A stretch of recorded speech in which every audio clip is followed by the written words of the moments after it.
Referees, the unsung heroes of wrestling. Referees can be the linchpin of so many great wrestling stories, with heels cheating behind the referee's back, ref bumps allowing for more chaos, and down the line officiating allowing for wrestlers to adhere to or bend the rules depending on their alignment. Not to mention the work they do for the wrestlers too, keeping them to time and checking on them for injury as well. And if you're Bryce Remsburg, you can tell a whole match through physicality and don't even need the wrestlers. Excuse me, sorry, I was almost insinuating that Invisible Man and Invisible Stan weren't real. That would be ludicrous. Unfortunately though, referees have such an important role that when things go wrong, it can really take away from a match, and sometimes even ruin it entirely. And because we got nothing else on, I'm here to list 10 of those occasions. I'm partsFUNknown from partsFUNknown, and these are 10 wrestling matches ruined by the referee. Before we dive into the list, if you haven't yet, make sure to subscribe to the channel for more wrestling lists and other great content like Survival Series, our trivia game, or Monday Night War, where Luke and I play each other at 2K22's MyGM mode. A bit of fun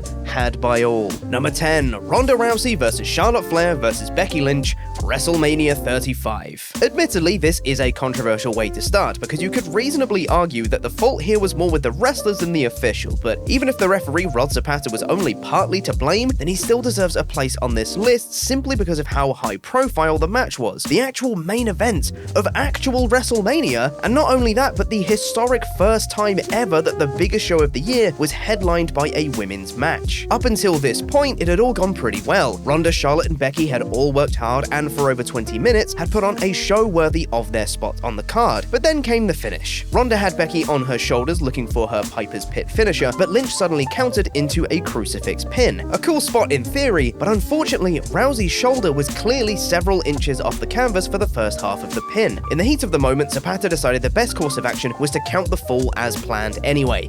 Bad move. Vince McMahon was reportedly furious afterwards and fined him for the error, which is sadly now the most remembered part of what was otherwise a landmark moment for WWE. Number 9, Hardcore Battle Royal, WrestleMania 2000. Another WrestleMania, another botched finish, and another question mark over who was most at fault. In the year 2000, the Hardcore title was defended under the same rules as the 24/7 championship in more recent times, except more fun in every way, and Crash Holly had spent most of the past few months on the run, losing and regaining the championship in hotel rooms, airport terminals, amusement parks, and just about every other conceivable location. But for WrestleMania, he was set to defend the belt against 12 other men in a so-called Battle Royal. In fact, the match was a 15-minute brawl, during which the title could change hands numerous times via pinfall or submission, with whoever was champion when the clock expired getting to walk away victorious. So, anytime someone says the championship scramble match debuted at Unforgiven 2008, you show them this mess. As the clock ticked down, Crash was champion, but Taz had him locked in the Taz mission. What was supposed to happen next is that Hardcore Holly would smash Taz on the head with a glass jar, try to make the pin on Crash, but the clock would expire after a count of 2. What could possibly go wrong?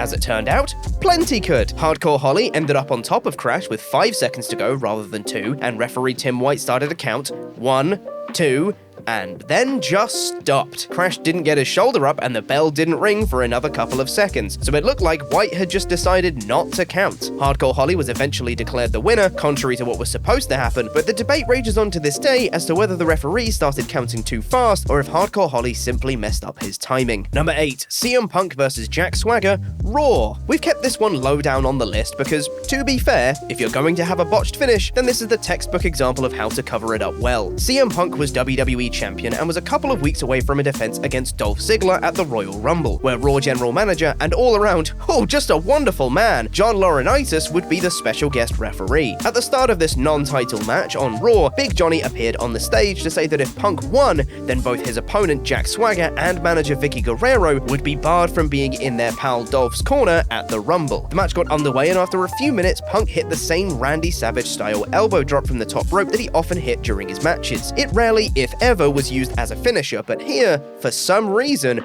referee Jack Doan counted to 3 and called for the bell, despite Swagger kicking out. Punk looked a bit annoyed at the unexpected end to the match, but kept his cool and stared down Ziggler, while commentators Michael Cole and Jerry Lawler examined slow-motion replays of the pin and analyzed the official's call in a very sports-like way. Cole even went as far as tying the error into the storyline, saying that avoiding mistakes like that was precisely why Laurinaitis had made himself the guest referee for the Rumble. It was so smooth it almost made it look like the cock-up was deliberate, but it definitely definitely wasn't. Number 7. Free-for-all match, Survivor Series 96. As we've just seen, not every referee botch has a major impact on the outcome of a match, but sometimes it can change the trajectory of an entire career. On the 1996 Survivor Series Free-for-all, the kickoff show before the main pay-per-view, a young JBL was about to start a big singles push as a cowboy character called Justin Hawk Bradshaw, and he was due to be victorious in a traditional 4 vs 4 elimination match. According to JBL, this was one of the first nights that the officials were wearing a new earpiece, and referee Tim White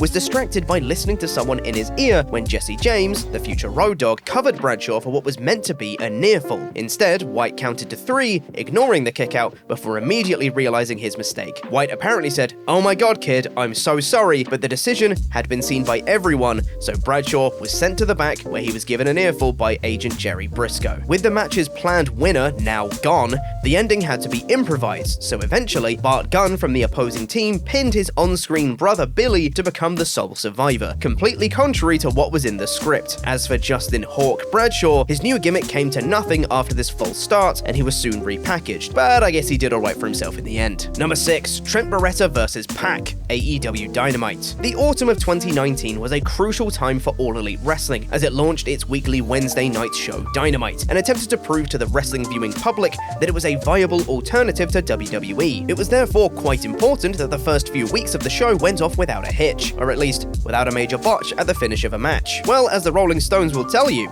can't always get what you want. On the November 6th edition of Dynamite, just the 6th episode in the show's history, Trent and Pac were going one-on-one in a match intended to showcase the latter ahead of a pay-per-view match 3 days later against Hangman Adam Page. For the planned ending, Pac was due to hit his spectacular Black Arrow finisher from the top rope and get a clean 1-2-3. He hit the move perfectly, went for the cover, and referee Bryce Remsburg stopped counting after 2. Ever the professional, Pac immediately transitioned into the Brutalizer submission and won the match that way. He looked visibly annoyed afterwards, although to be fair, looking visibly annoyed is kind of a permanent state for the man that gravity forgot, but it was an unfortunate error to say the least. Remsburg later explained that there had been some kind of miscommunication and he didn't realize that the Black Arrow was supposed to be the finish. He apologized backstage for his mistake, and everyone moved on. Number 5. Mickie James vs. Asuka.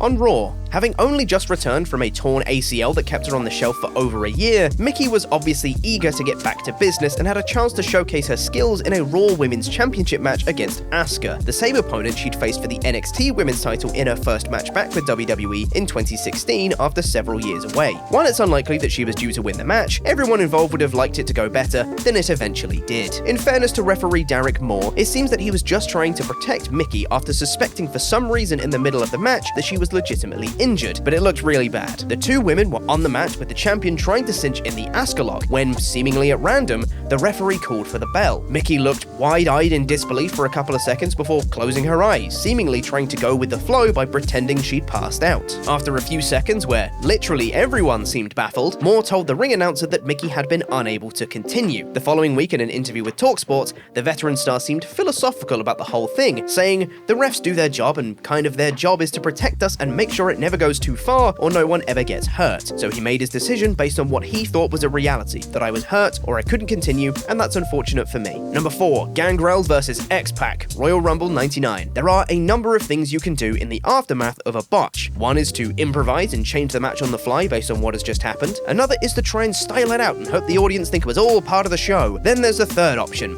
known as the Teddy Long technique, whereby you continue as if nothing happened and literally don't give a that everyone is furious at you. Back in 1999, when Teddy was still a referee rather than a general manager we all came to know and love, he was refereeing a European title defense by X-Pac and Gangrel at the Royal Rumble pay-per-view. Partway through the match, X-Pac hit a top rope crossbody, but with momentum, Gangrel rolled through and had the champion's shoulders pinned. At that point, for reasons known only to himself, Long's hand clearly hit the canvas 3 times despite an obvious kick out from X-Pac. Needless to say, this wasn't the finish, so Long just got up, didn't even hold up 2 fingers to indicate a 2 count, and continued as if nothing happened. The crowd started booing the blatant mistake, and best of all, Teddy can even be seen removing his earpiece seconds later, presumably to spare himself from an ongoing verbal assault from Vince McMahon. X-Pac won less than a minute later with the X Factor, and Long headed backstage to face his boss's wrath. Number 3. Earl Hebner vs. Nick Patrick Invasion 2001.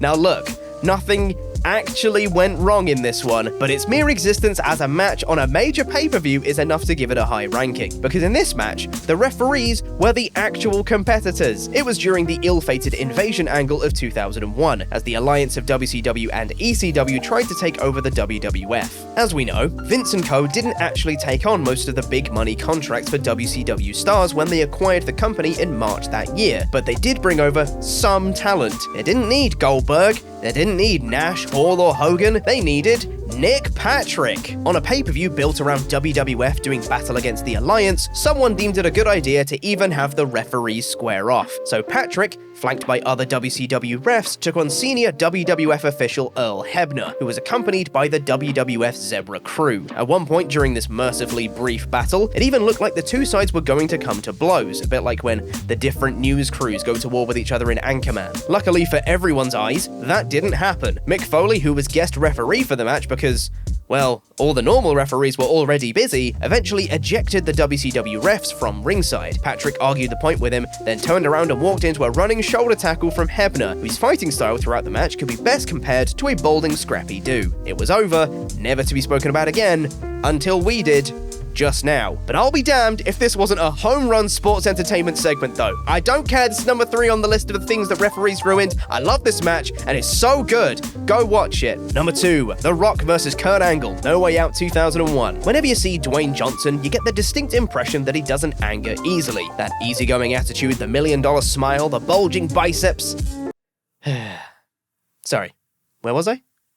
Yes, so it turns out that back in 2001, there was at least one way to piss off the People's Champion, as referee Earl Hebner found out that in the main event of No Way Out, Rocky was supposed to pin Kurt Angle, regaining the WWF title and setting him up for a showdown with Stone Cold at WrestleMania X7. The planned finish was for Rock to win after hitting the second rock bottom of the match. Simple, right?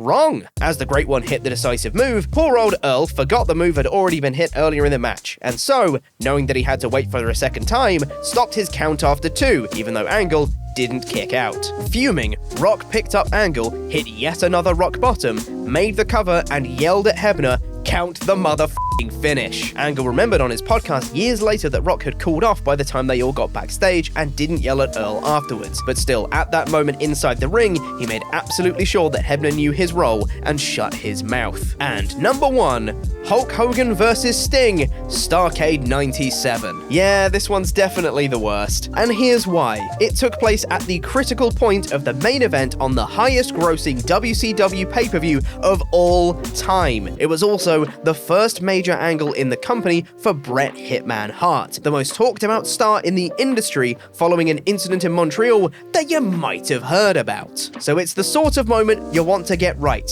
and referee Nick Patrick had literally one job! Here was the plan. Bad boy world champion Hollywood Hogan would go for a pin on challenger Sting, and Patrick would deliver a fast count to help Hogan cheat his way to victory. Then Bret would come out, heroically say that he wouldn't stand by and see anyone else get screwed like he did, and forcefully take over officiating duties. The match would restart, Sting would win by submission, and the good guys live happily ever after. What actually happened was that Patrick countered at a perfectly reasonable speed, so when Bret intervened, it looked like Hogan was the one being robbed of a perfectly legitimate victory. Patrick later said that Hogan had told him to count at normal speed, while Sting told him to count fast, and no one in management would give him a clear answer about which was right. So was there political chicanery involved? Quite possibly, but however it came about, this was a truly spectacular mess. And that's our list. Are there any other matches that we missed off this list? Let us know in the comments. And if you haven't already, subscribe to the channel and like the video as well for more wrestling list content. I've been Chopper P. Quinnell. Jam that jam.